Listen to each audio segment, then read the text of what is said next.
Dark clouds hovering over Singapore's economy has been dispersing. The downturn here has bottomed out. That is what Prime Minister Lee Hsien Loong had to say when asked about the island city's economy. He was at a media conference on the upcoming APEC summit. The government had revised its forecast for 2009's GDP from a drop of 6% to 4% to a new forecast of a fall of 2.5% to 2%. My sense is that we are out of the trough of the spasm which we experienced at the beginning of this year. If we take third quarter this year compared to third quarter a year ago, we are, I think, 0.8% growth. Nothing to crow about, but something to be grateful for. The theme of this year's APEC summit is sustaining growth and connecting the region.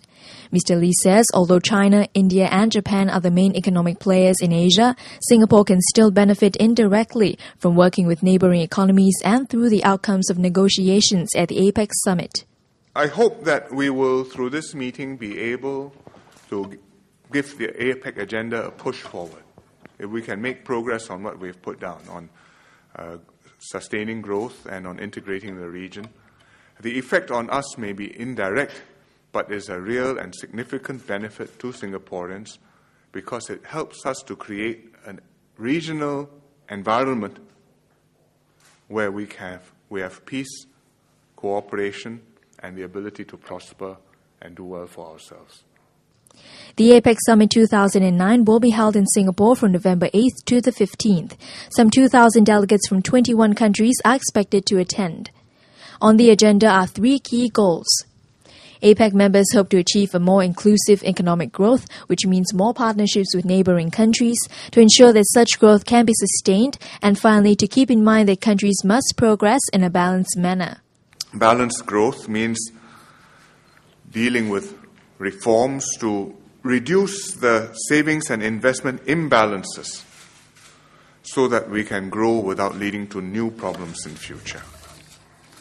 Inclusive growth means growth which will generate opportunities for the majority of our populations so that there will be support for the policies which make this prosperity possible, for free trade, for globalization, for better integration which benefits all of us.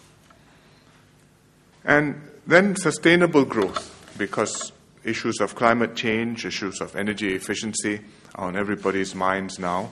But we will focus on economic and trade initiatives that promote energy efficiency and in particular reduce barriers to trade in environmental goods and services. As APEC's member countries hope for economic initiatives to crystallize, Prime Minister Lee hopes Singaporeans will all chip in to make the delegates' experience a memorable one. Let's show them what Singapore can be. Let's be hospitable hosts, whether you are a taxi driver, whether you are the staff in the hotel, whether you are a stranger who asks for directions in the street, whether you are just going about your business and inconvenienced because the APEC convoy has zoomed by and left you standing in a traffic jam.